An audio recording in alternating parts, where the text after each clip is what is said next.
ทะเลมันกว้างเกินไปคอนใหม่มันไปส่งจะหอดฟังบ่ได้ดอกฝากเรือลำใหญ่ไปส่งแทนเด้อ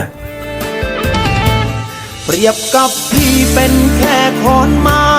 ต่อให้รักเจ้ามากเพียง